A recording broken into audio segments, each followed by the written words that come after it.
Good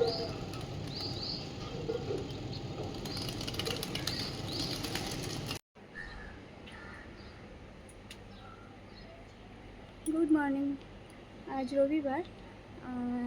আমার বাপিকে নিয়ে একটু চেক আপে যেতে হবে।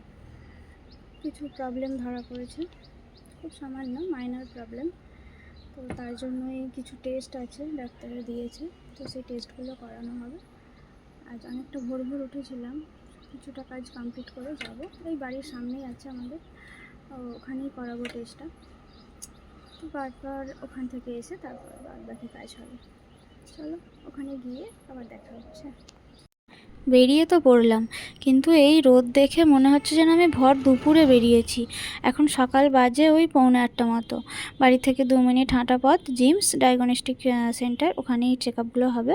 তো ওখানে আমি এর আগেও অনেক চেক আপ করিয়েছি আমার নিজের। এখানে যে কিছু গাছপালা দেখলে যেমন ভালো লাগে সেই জন্য। আর বাড়ি ফিরে একটু লাঞ্চ বানিয়ে নিয়েছিলাম তাড়াতাড়ি করে। আমাদের একটু ডিমের ঝোল, আর বাপির একটু শাকসবজি দিয়ে একটু সেদ্ধ ঝোল, আমাদের একটু লাল শাক ভাজা, পেঁয়াজ পোস্ত আর তিল বাটা।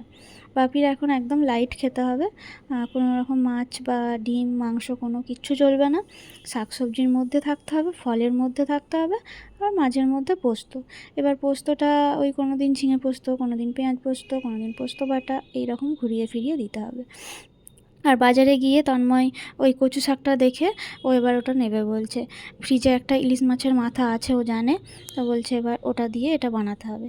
আর মানিকতলা থেকে এই দাদার কাছ থেকে আমি বেশিরভাগ সবজিটা নিয়ে থাকি, মানে যেদিন যেরকম থাকে ওনার কাছে অ্যাভেলেবেল, ওনার কাছ থেকেই নিয়ে থাকি। সেদিনও প্রায় সব কিছুই পেয়ে গেছিলাম, শুধুমাত্র ওই ঝিঙে আর কাঁচা লঙ্কাটা সেদিন পাইনি ওনার কাছে, ওটা আবার পাশের দাদার থেকে নিয়েছিলাম। ওই দাদা নিজে বাঙাল, তো যেহেতু ওই কচু শাকটা, ইলিশ মাছের মাথা দিয়ে কচু শাকটা বাঙালদেরই রান্না অ্যাকচুয়ালি, সেই জন্য উনি রেসিপিটা খানিকটা আমাকে বলে দিচ্ছিলেন। আর তারপর আমরা ওখান থেকে চলে গেছিলাম পাশের একটা দাদার কাছে, ওখান থেকে ঝিঙে নিয়ে বাড়ি চলে গেছিলাম। আসলে আমার বাপির একটু সমস্যা হয়েছে, গল ব্লাডারে একটা ছোট্ট স্টোন ধরা পড়েছে, তো সেই জন্য ওটা ওটি করতে হবে। তার আগের কিছু প্রিপারেশান, মানে যেটা ডাক্তার অ্যাকচুয়ালি বডিতে চেক আপ করে, সেই সবই চলছে। তো চলো, এই ছোট্ট ভিডিওটা যদি ভালো লাগে তাহলে একটা ছোট্ট লাইক আর একটা সাবস্ক্রাইব করে দিয়ে যেও। আর চেষ্টা করব আবার খুব তাড়াতাড়ি একটা ভিডিও